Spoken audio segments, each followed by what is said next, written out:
E o título do nosso estudo é Pai aprovado, Filho aprovado. E, garantidamente, nós não podemos dar essa garantia, mas com certeza que os pais que são aprovados por Deus, há uma grande probabilidade dos filhos também o serem. Não sei se vocês já se aperceberam, quando nós lemos o Antigo Testamento, às vezes há passagens que são um bocado difíceis de ler, e com muitos nomes, e este é filho de, e os pais de. Há uma associação frequente entre aqueles que se distinguiram no bem ou no mal, estarem associados o nome dos pais deles, ou então associados o nome dos filhos. E isto faz-nos pensar que, na verdade, nós não somos indiferentes para bem ou para mal em relação à nossa família, e particularmente àqueles que nos são mais próximos, neste caso, os nossos filhos. E se calhar alguns de nós não vão deixar uma grande herança aos filhos. Nós podemos deixar uma herança espiritual. Amém. Que é muito mais preciosa, é muito mais valiosa do que todas as outras. Muitas vezes, quantas vezes acontece isso, não digo que seja o caso dos nossos filhos, mas há pais que deixam grandes heranças para os seus filhos, que eles desbaratam rapidamente. Por regra, na geração seguinte, há a geração dos filhos e depois a geração dos netos. Poucas grandes fortunas chegam à geração dos bisnetos. Tudo é desbaratado. Mas a herança e o legado espiritual que nós podemos deixar tem um alcance eterno. Amém. E pode, portanto, contribuir para eles também passarem uma eternidade juntamente connosco na presença de Deus. Daí o interesse deste estudo. Então avançamos para o índice do nosso estudo hoje. E aqui no índice nós vamos falar de um homem de família, Simão, o Cireneu. Eu, sinceramente, nunca ouvi ninguém pregar acerca de Simão, o Cireneu. Li coisas, há estudos sobre o Simão Cireneu, mas pregações eu nunca ouvi. Mas hoje, com a ajuda do Senhor e pela graça de Deus, vamos ver as lições que é possível tirar da vida deste homem. Depois, um dos aspectos da sua vida é que ele era um homem forte e estava no lugar certo, à hora certa. Depois falaremos um pouco acerca do legado ou herança de um pai que carregou a cruz. Faremos uma aplicação pessoal e depois o tempo da conclusão. Avançamos para o slide seguinte. E o slide seguinte, nós temos o versículo que fala acerca dele. E nós tivemos o cuidado de reproduzi-lo nos 3 evangelhos que narram a mesma passagem. E para não estarmos a ler as 3 passagens, nós vamos ler a passagem de Lucas, capítulo 23, versículo 26. Para nos contextualizarmos, Jesus estava a carregar a cruz rumo ao Gólgota, rumo ao Calvário. E Jesus estava muito fragilizado fisicamente. Ele tinha passado a noite anterior, essa noite ele tinha passado acordado, tinha sido açoitado pelos soldados romanos, tinha andado de um lado para o outro, julgado aqui e ali, humilhado, coroa de espinhos, tinha perdido muito sangue. E as suas forças, a certa altura, claudicaram. E ele caiu, e a cruz caiu sobre ele. E então, os soldados romanos aperceberam-se que ele não tinha forças, não tinha capacidade física para levar a cruz até ao lugar de crucificação. E é aqui que entra o nosso homem, Simão, o Cireneu. E nós lemos assim: e como conduzissem, constrangendo um Cireneu chamado Simão, que vinha do campo, puseram-lhe a cruz sobre os ombros para que ele levasse após Jesus. Ele vinha do campo. Ele vinha do campo, isso não quer dizer que ele era agricultor e que vinha do trabalho do campo. Ele era de Cirene, que fica no norte da Líbia atual. E ele vinha do campo porque antes de entrar na cidade, ele passou pelo campo. E eles olharam para ele, viram que muito provavelmente ele tinha um bom porte físico e que era capaz de carregar a cruz. E então o constrangeram a levar a cruz. Avançamos. Alguns dados acerca de Cirene. a terra natal ou terra de origem de Simão, situa-se no norte da África. Há ali um círculo ali a indicar, atualmente é na Líbia, e era um lugar de muito comércio onde existia uma comunidade judaica importante. E porquê é que Simão estava em Jerusalém? Ele estava em Jerusalém porque ele vinha assistir, vinha celebrar a Páscoa judaica. Como um bom judeu, ele não só conhecia a lei, conhecia os profetas e sabia perfeitamente que os judeus deviam ir a Jerusalém comemorar a Páscoa naquela época do ano, pelo menos uma vez na vida, deviam fazê-lo. E ali estava o Simão, vindo de Cirene, ali estava, pronto para celebrar a Páscoa. Eu tive o cuidado de ver quantos quilómetros são de Cirene até Jerusalém. 1.200 quilómetros. Aquele homem teve que passar pelo deserto, tempestades, frio, calor, mas a sua religiosidade, a sua espiritualidade levou-o a fazer essa viagem.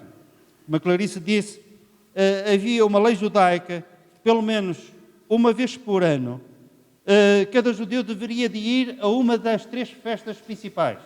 A festa dos tabernáculos, Pentecostes, é a mais importante, a festa da Páscoa. Simão disponibilizou-se para ir à festa da Páscoa.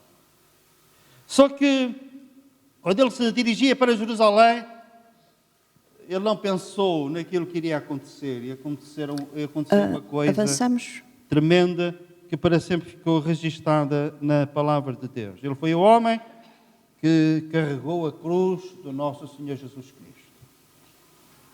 Parte do percurso até ao Calvário. Então, quando Simão entrou em Jerusalém, a cidade estava bastante mais agitada do que era habitual na Páscoa. E não era só em razão de haver muitos visitantes, muitas pessoas para celebrar a Páscoa, é porque havia um homem que se dizia ser o Filho de Deus. E isso, para o povo judeu, era muito complicado. Ele tinha assumido a sua identidade como o Filho de Deus, como o Messias prometido, e muitos judeus não aceitavam isto. Não acreditavam que aquele homem tão doce, tão poderoso ao mesmo tempo, fosse de facto o Messias prometido. Ele era o Cordeiro de Deus que tinha vindo para tirar o pecado do mundo. No entanto, muitas pessoas não compreendiam isto, não viam isto. E ele acabou por ser condenado à morte por crucificação. Uma morte extremamente cruel que o Império Romano praticava não com cidadãos romanos, mas com outros, de outras nacionalidades. Tal era a crueldade desta morte. Então, quando Simão chegou a Jerusalém, Jerusalém estava virada do avesso.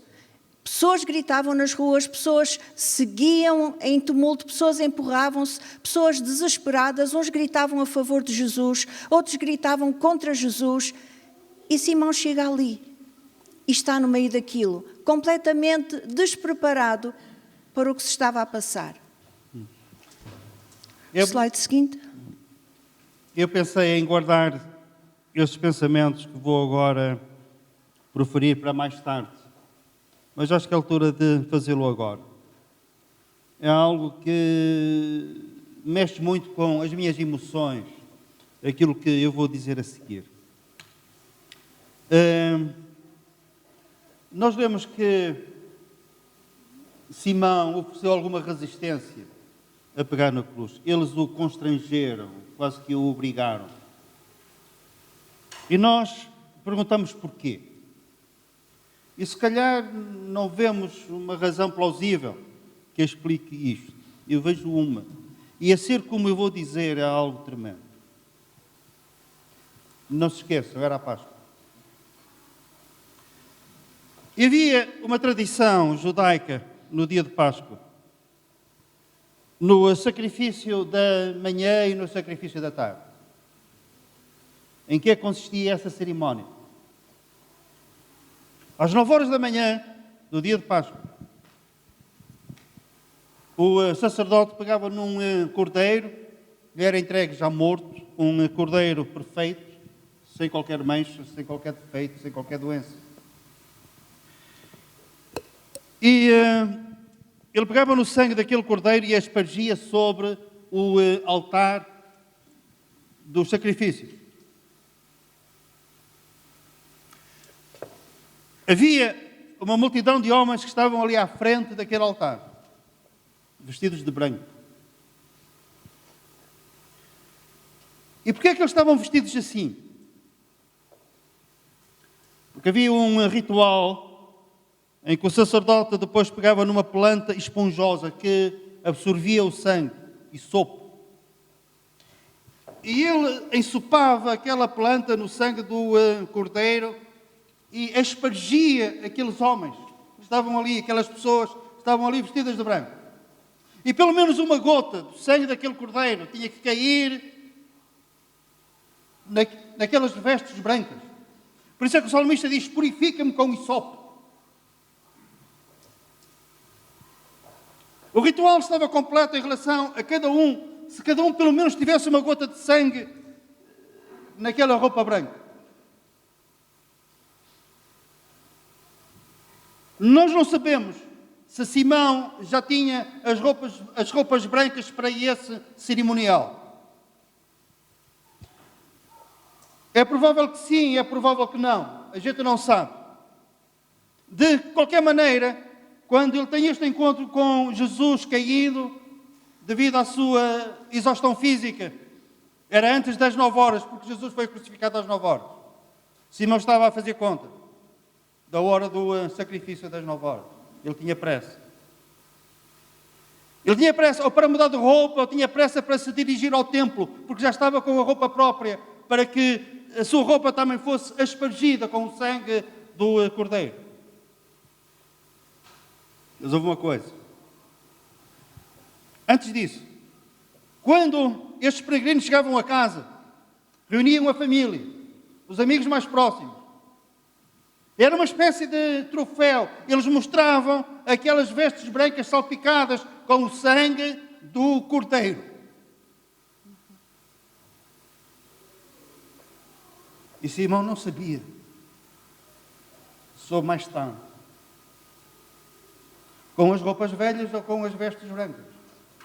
Ele mostra à família, não uma gota do sangue de um cordeiro qualquer,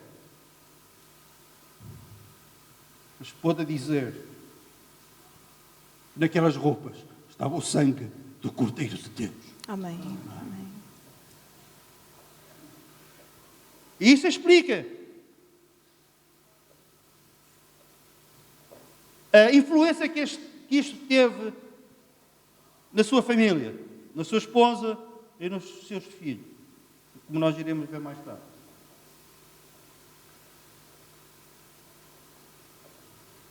Ele pega numa cruz ensanguentada com o sangue do Cordeiro de Deus. No filme A Paixão de Cristo, não sei se isso corresponde ou não àquilo que se passou e nós não podemos saber.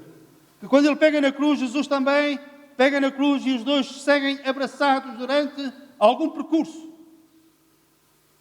O sangue de Cristo mistura-se nas roupas de Simão, o cireneu. E quando ele chega a casa, ele mostra o sangue do Cordeiro de Deus, do Senhor Jesus Cristo. Este é caso único. A questão que nós podemos pôr já é esta. Será que na nossa alma foi aspergido o sangue do Senhor Jesus em termos espirituais, já se vê? A Bíblia fala na expressão do sangue. É na aplicação do poder purificador do sangue derramado na cruz do Calvário pelo Senhor Jesus, ao passar pela nossa alma, que nos purifica de todo pecado. E com certeza que isto marcou para sempre a vida deste homem e da sua família, como nós iremos ver. Avançamos.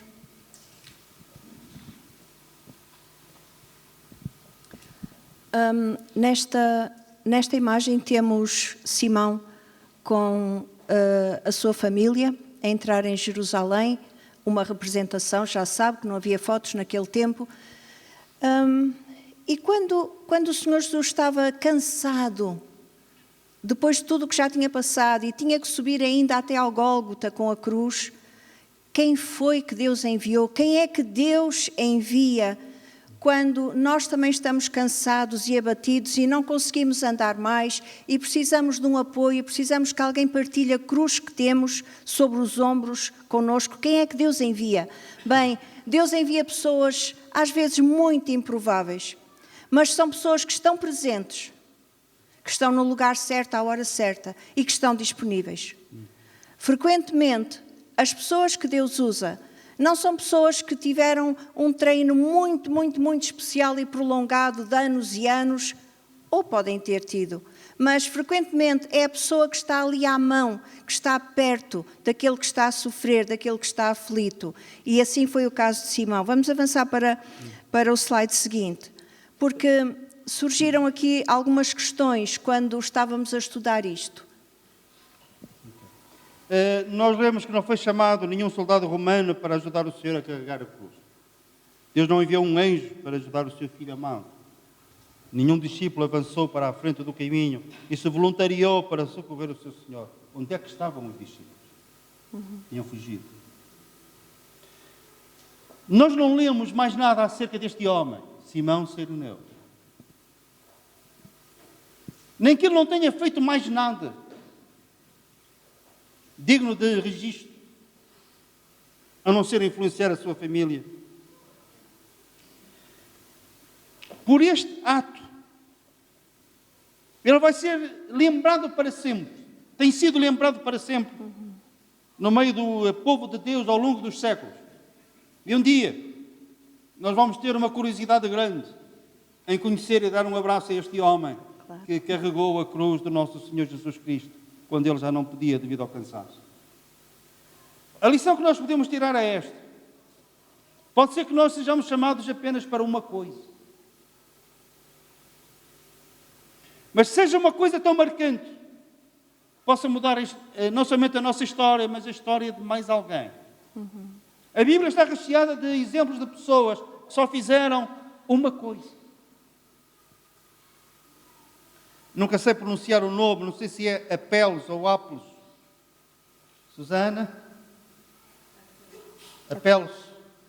Nós lemos apenas uma coisa, Apelos. Diz-vos alguma coisa, olha que já preguei aqui sobre este homem, sobre este versículo. Aprovado em Cristo. Mais nada, não fala mais nada. E não é preciso. Naquela altura eu lembro que se na nossa sepultura apenas tivesse isto, o nosso nome, e a dizer isto, aprovado em Cristo.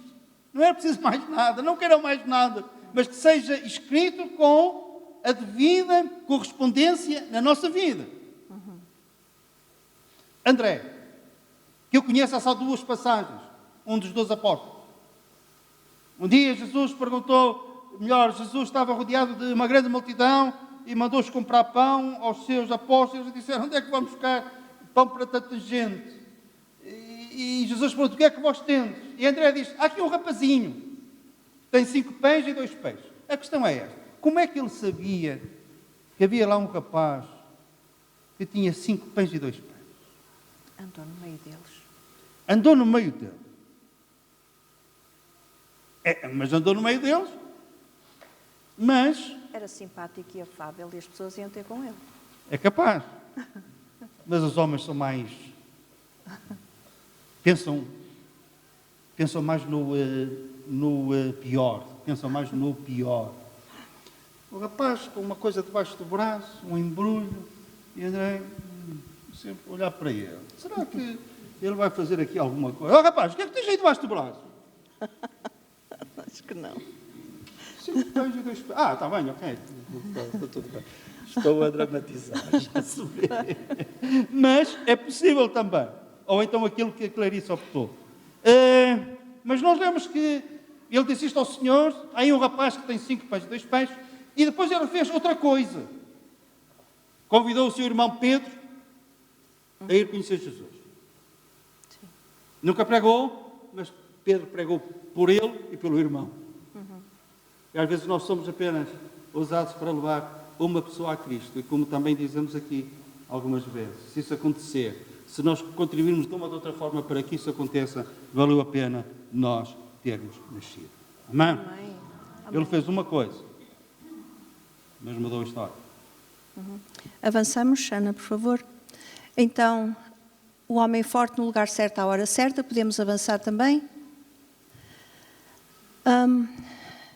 E é interessante que o risco que Simão correu foi muito maior do que nós pensamos. Se ele se tivesse recusado a fazer o que os soldados romanos estavam a dizer, ele podia ser morto na hora. Ele podia também ser condenado, como Jesus estava a ser condenado. Os soldados romanos não toleravam nenhuma espécie de desobediência. Se ele dissesse que não queria ir, certamente seria chicoteado na hora e obrigado a ir de qualquer maneira. Então, este homem, além disso, era um homem de família, porque a Bíblia diz que ele era pai de 2 rapazinhos, cujos nomes a Bíblia registra, Alexandre e Rufo. Então era um homem de família, era um pai de família, era um homem forte, estava no sítio certo. Deus conduziu a vida dele, conduziu a ida dele a Jerusalém, levou-o até aquele momento, até aquele lugar, até aquele tumulto, aquela cidade toda desvirada, no momento em que Cristo ia passar, no momento em que Jesus tinha perdido as forças e não podia mais. E avançamos para o slide seguinte. Então, o que aconteceu aqui foi que, na verdade, aparentemente, Simão recebeu ordens dos soldados. Mas Deus, o Todo-Poderoso, tem o controlo absoluto de todas as coisas. Às vezes nós pensamos que somos uma peça tão pequenina no puzzle do mundo, no puzzle da vida, no mega-universo. Pensamos que somos uma peça tão pequenina que ninguém vai reparar em nós. Não fazemos diferença se não formos a determinado sítio. Não faremos diferença nenhuma, ninguém vai notar se não formos à igreja ou se não formos a uma celebração da família, qualquer coisa. Se não estivermos presentes no Natal, se não dissermos nada, se não cumprimentarmos as pessoas, às vezes pensamos, nós não temos assim tanta importância, ninguém vai notar. Não é verdade. Muitas pessoas notam e Deus sempre nota a ausência. Deus sempre, sempre, sempre nota. Então, este homem, com estas qualidades assim, e sendo um pai de família, obedecia sem saber ao controle absoluto de Deus, o Todo-Poderoso. Quando nos acontecem coisas pequenas, porquê é que me cruzei com aquela pessoa? Porquê é que o meu carro ficou com o pneu furado naquele momento, naquela hora? Porquê é que esses porquês têm resposta em Deus? Porque Deus, como o Todo-Poderoso, tem o controle absoluto de todas as coisas que nos acontecem. O Senhor já conhece o fim, mesmo muito antes das coisas nos acontecerem, muito antes de nós termos existido, começado a existir, o Senhor já sabia como é que a nossa vida ia ser, como é que ia acabar. E Deus não desperdiça oportunidades, Deus não desperdiça tribulações, Deus não desperdiça provações. Às vezes as pessoas queixam-se imenso que estão a passar por uma tribulação, uma provação. A pergunta é mais, o que é que eu aprendo com isto? O que é que eu cresço com isto? O que é que muda em mim através disto? Simão Cireneu não sabia, mas na verdade Deus estava a fazer nele uma cirurgia cardíaca muito grande. Eu sei que já aqui pessoas passaram por cirurgias cardíacas e não foi fácil e a recuperação também não. Mas quando Deus mexe connosco a sério, é como se o nosso coração estivesse a ser aberto pela mão do Senhor, pelo bisturi de Deus. E Ele vai mudar. Se calhar o nosso coração precisa de uma válvula nova. Se calhar precisa de alguma coisa. E Deus está com o nosso coração nas mãos, vai operar, vai transformar, vai mudar a nossa história. Isso estava a acontecer com o Simão. Ele não sabia, mas viria a saber daqui a pouco. E agora pensemos nisto.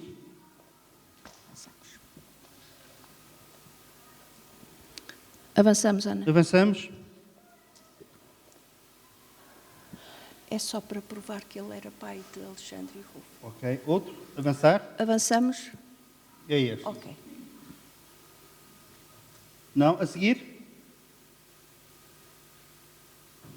Simão Cireneu teve assim o seu primeiro encontro com Jesus. E que encontro foi este? Agora vamos pensar, ele carrega a cruz juntamente com Jesus e chega ao Calvário. As suas mãos têm sangue, as suas roupas estão manchadas com o sangue do Cordeiro de Deus. Ele percebe-se que já são 9 horas. Não havia tempo de voltar para o templo, para o sacrifício da manhã, que era às 9 horas da manhã. Eu consigo imaginá-lo a ficar por ali. Já que tinha participado daquilo, de uma forma inesperada, ele fica por ali. Ele olha, ele vê, ele observa, ele ouve as palavras que Jesus proferiu do alto da cruz. E ele reteve-se naquela frase que estava escrita em várias línguas: este é Jesus, o Rei dos Judeus, que tinha sido colocada na cruz. E nós não sabemos se ele, à tarde, foi para o templo ou não, se ele abandonou o monte do Calvário e foi para o sacrifício da tarde, que era às 3 horas. Jesus morreu às 3 horas. E quando ele disse, está consumado, nós lemos que o véu do templo que se rasgou em 2, de alto a baixo. E se Simão Cireneu estava no templo, ele presencia aquilo. O terremoto, a escuridão. Este primeiro dia, este dia em que ele se encontra com Jesus, foi um dia tão cheio, com emoções tão fortes, com uma mensagem tão poderosa. E nós estamos cientes de que isto marcou para sempre a sua vida e mudou a história eterna deste homem. Isto aconteceu no seu primeiro encontro.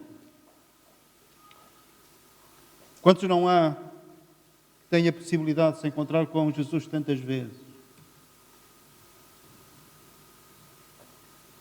Eu sei que alguns de nós, eu ia dizer de vós, alguns de nós gostam muito de desporto, nomeadamente de futebol.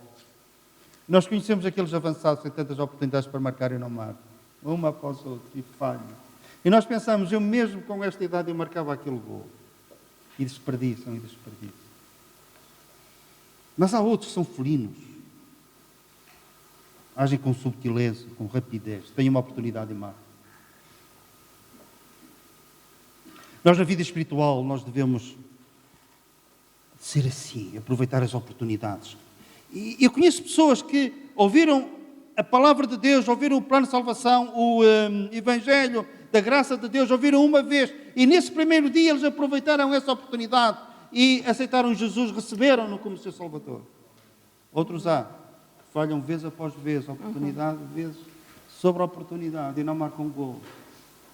E a sua história não muda. A sua vida não muda e continua nos seus pecados. E o desafio é para nos decidirmos por Cristo.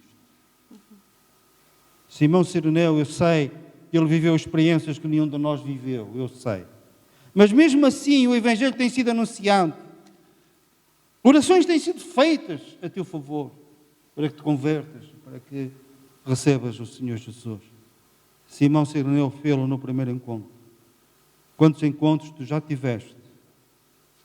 Que este seja o encontro, neste dia, o encontro com Jesus, que seja real e que aconteça verdadeiramente na tua vida. É também a nossa oração. Queria fazer uma oração sobre isto agora mesmo. Vamos fechar os nossos olhos, ficamos sentados como estamos. Ó Senhor nosso Deus, nós pedimos que o Espírito Santo agora toque em algum coração que ainda não teve este encontro especial com o Senhor Jesus. Amém. Se alguém está dentro desta sala, ainda nesta situação, nós rogamos-te, no nome do Senhor Jesus Cristo, que neste dia haja uma transformação de vida, porque o Senhor Jesus está a passar por aqui, em nome dele. Amém. Amém. Vamos avançar? E vamos avançar também agora Simão na qualidade de pai. Avançamos, porque já falámos sobre isto. Foi chamado a carregar a cruz após Jesus. Às vezes nós ficamos com a ideia de que Simão foi à frente porque estava mais forte e carregou a cruz à frente e Jesus foi atrás. Não foi assim. A Bíblia diz que ele carregou a cruz após Jesus. Seguiu Jesus. Jesus, sozinho, à frente, continuando a ser maltratado durante todo o percurso, seguia sozinho à frente e Simão seguia atrás de Cristo, após Cristo. A nossa chamada como cristãos, como filhos de Deus, é para seguirmos Cristo, seguirmos atrás de Cristo, após Cristo. Não pormos a nossa vontade, nem os nossos gostos, nem os nossos programas à frente de Cristo, mas Cristo primeiro. Cristo primeiro. E foi assim com Simão Cireneu. Avançamos? Ok? Já vimos este versículo. E agora, vamos procurar seguir um bocadinho as pegadas deste homem na Bíblia. O nome dele é mencionado nos 3 evangelhos, Mateus, Marcos e Lucas, e depois não é mencionado na Bíblia em mais lado nenhum mesmo. Mas os seus filhos e a sua esposa são mencionados. E era aqui que nós queríamos chegar, porque esta é a palestra das famílias, é o dia em que estudamos coisas relacionadas com as famílias. Então, a influência deste pai foi de tal modo importante na vida da sua família, que todas aquelas pessoas que lhe eram mais próximas, os 2 filhos e a esposa, também mudaram de vida. Então, a Bíblia fala acerca do filho mais velho, do Alexandre, fala no livro dos Atos acerca dele e numas circunstâncias bastante especiais. Queres falar-nos dessas circunstâncias? Falo eu dessas circunstâncias. Então, o apóstolo Paulo estava a ser perseguido e outros que estavam a divulgar a palavra de Deus e estavam a anunciar Cristo na cidade de Éfeso, estavam a ser perseguidos de uma forma atroz. E o Alexandre saltou à frente, pôs-se à frente do apóstolo Paulo, protegeu o apóstolo Paulo. Agarraram nele, devem tê-lo magoado bastante, mas ele enfrentou, pela fé, enfrentou a multidão que estava descontrolada e que depois, uma vez que a vida do apóstolo Paulo foi salvaguardada, depois essa multidão, durante 2 horas seguidas, gritou o nome da deusa Diana, que era adorada naquela cidade. Alexandre fez isto. E Rufo é mencionado pelo apóstolo Paulo na carta aos Romanos. Eu leio. Então, por favor, porque há uma menção muito especial acerca dele. O apóstolo Paulo, no capítulo 16, está nas recomendações finais, a mandar saudações, e no versículo 13 ele diz assim: saudai Rufo, eleito no Senhor, e igualmente a sua mãe, que também tem sido mãe para mim. Saudai a Rufo, a sua mãe, que para mim também tem sido minha mãe. O slide seguinte, por favor, Ana. É exatamente isto que temos aqui, de salientar eleito no Senhor, não apenas era um crente no Senhor Jesus Cristo, mas era um crente especial, dedicado, consagrado. Daí usa a palavra eleito. E acerca da mãe de Rufo, a esposa de Simão Cireneu, uma mulher que certamente abria a sua casa para acolher os cristãos que naquela altura, no princípio da era cristã, eram tão perseguidos e sofriam coisas tremendas que não nos passam pela cabeça hoje, a não ser nos países em que o cristianismo continua a ser proibido e proibido e as pessoas continuam a ser perseguidas. Depois, há uma influência ainda grande que vemos, vamos passar para o slide seguinte. Falas sobre isto? Sim. Não é Atos 12, é Atos 2. Em Atos capítulo 2 nós temos o dia de Pentecostes. Agora atentem para estes pequenos pormenores. O dia de Pentecostes acontecia 50 dias depois da Páscoa. Então, 50 dias depois de Jesus ter sido crucificado, no dia de Páscoa, há outra festa, a festa de Pentecostes. E nessa festa estão vários povos judeus, a chamada diáspora. Diáspora o que é? Por exemplo, a nossa diáspora são os imigrantes que foram para a França, para a Alemanha, que estão espalhados entre as nações do mundo. É a diáspora. E os judeus também tinham a sua diáspora, que viviam em vários países, estavam espalhados em várias nações. E dessas nações, como Simão, o Cireneu, eles deslocavam-se dessas nações, dessas cidades longínquas às vezes, e dirigiam-se para Jerusalém. Pois bem, o dia de Pentecostes foi celebrado em Jerusalém, 50 dias depois da Páscoa. E entre os vários povos de judeus que estavam imigrados das várias nações, havia entre esses cireneus. Eram habitantes da mesma terra de Simão, o cireneu. Agora, a questão é, como é que os cireneus também estavam lá no dia de Pentecostes? Muito provavelmente, porque eles eram judeus praticantes da sua religião e então, naturalmente, foram àquela festa. Mas será que alguns cireneus estavam lá no dia de Pentecostes porque quando Simão regressa à casa, mostrando as roupas manchadas com o Cordeiro de Deus, e conta a sua história. Ele estava lá quando, ao meio-dia, o céu escurece e fica noite escura como breu. Ele disse, eu estava lá quando isso aconteceu. Se ele foi para o templo, entretanto, às 3 horas da tarde, ele estava lá quando o véu do templo se rasgou, quando houve um grande terremoto. E ele conta a sua história. E quem são?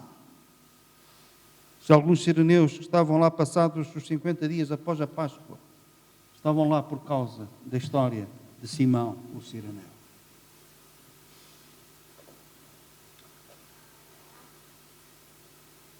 Algumas pessoas que estão aqui, outros estão noutras igrejas, porque tu um dia os influenciaste de uma ou de outra maneira. Continua a estar atento às oportunidades e influencia para que outros venham às festas de Deus, que venham ouvir a palavra de Deus. Amém?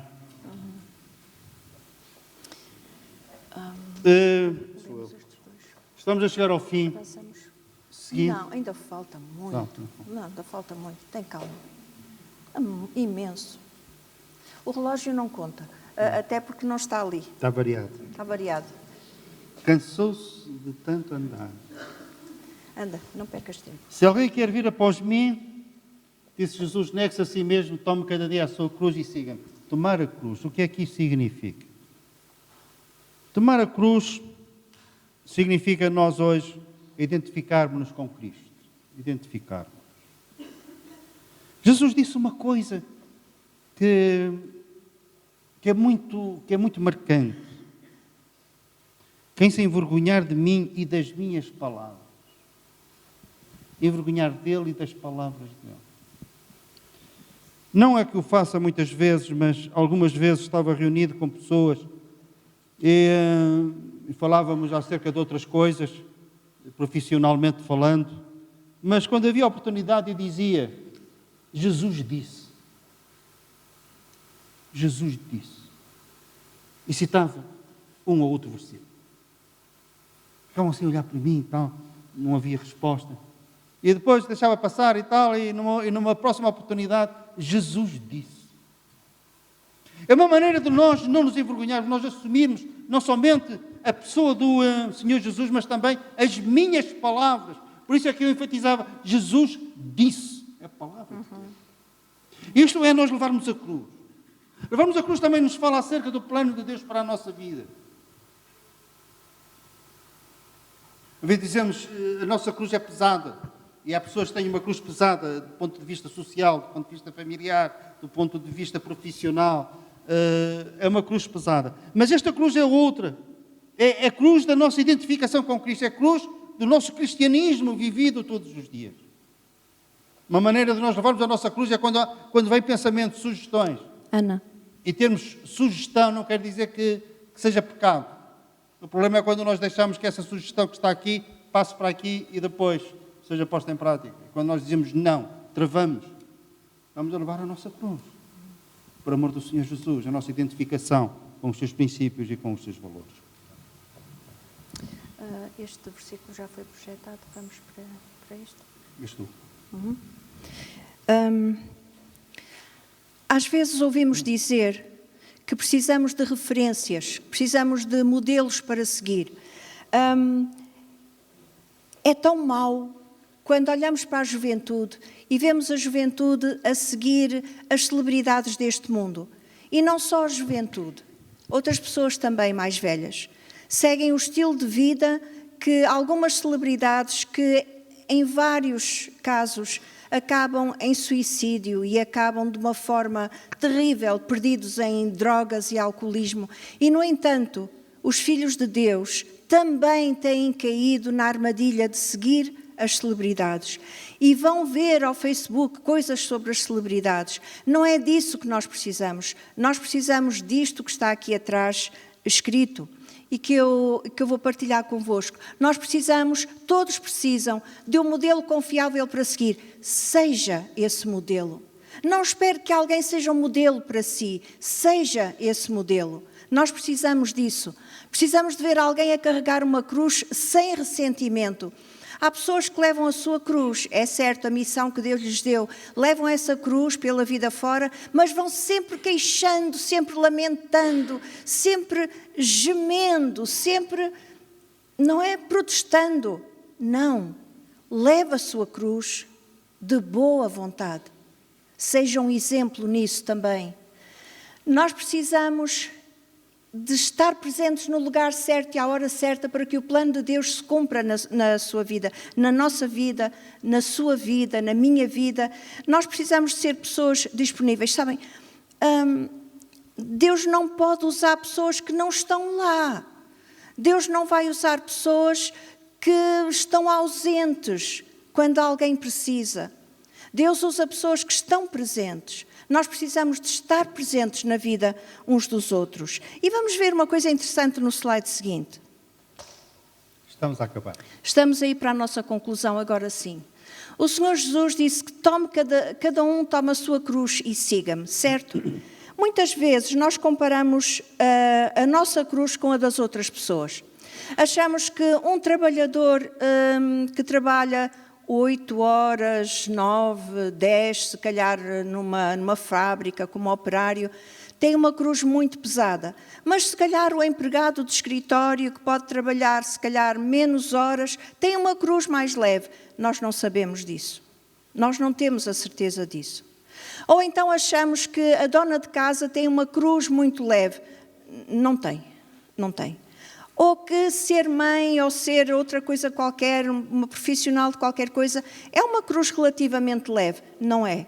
Ser aposentado é uma cruz relativamente leve. É? Eu não disse nada, vocês estão a tirar conclusões. É uma cruz que fica leve nos aspectos e fica mais pesada noutros aspectos. E vou só exemplificar. Sentimos-nos muito mais responsáveis em administrar o tempo livre para a glória de Deus. Sentimos-nos mais responsáveis em orar pelos outros, visitar os outros, ajudar os outros, planear estudos para partilhar com os outros. Sentimos-nos mais responsáveis. Portanto, é uma cruz diferente. E não vale a pena compararmos a cruz uns com os outros, porque o peso da nossa cruz é a nossa medida. É a nossa medida. A promessa do Senhor é que nunca nos prova acima do que nós podemos suportar. Não é o que está escrito na palavra? Então, a cruz de cada um é à sua medida. Vamos avançar para uns versículos. Mas okay? antes disso, a única cruz que não foi à medida foi a cruz que o Senhor carregou. Porquê? Porque foi feita à medida de Barrabás. E tudo leva a crer que Barrabás era um homem forte. A história fala nisso. Agora nem tanto, mas eu ainda me lembro de nós muitas vezes, uma pessoa assim, um homem alto, forte, nós chamávamos, é um Barrabás. Daí também a explicar o facto de Jesus ter tido dificuldade em carregar a cruz, porque não era a cruz feita para ele, era para Barrabás. Houve uma troca. Ele levou a nossa cruz, essa sim, pesada, com todos os nossos pecados cravados nessa cruz. Linguagem figurada, já se vê. A nossa cruz é mais leve, como nós ouvimos. E além disso, há outra particularidade. E são os últimos versículos que nós vamos ler. Vamos avançar Vamos avançar para aqui. Yeah. Então, o nosso apelo aqui também, hoje, é que nenhum de nós precisa de carregar a sua cruz sozinho. Nenhum de nós. Temos aqui a família da fé. Além disso, devemos dividir a nossa cruz com o Senhor. Quando Ele põe aos nossos ombros uma cruz, Ele não nos abandona com a cruz e vai para o outro lado tratar de outro assunto. A cruz é colocada sobre os nossos ombros, mas Ele fica conosco. Ele está ali conosco. E acerca disto, nós queríamos exemplificar. Mas antes disso, Falta um clique, Ana. É como se o Senhor dissesse, estamos juntos. Ele fica conosco, como se nos dissesse, estamos juntos. era isso.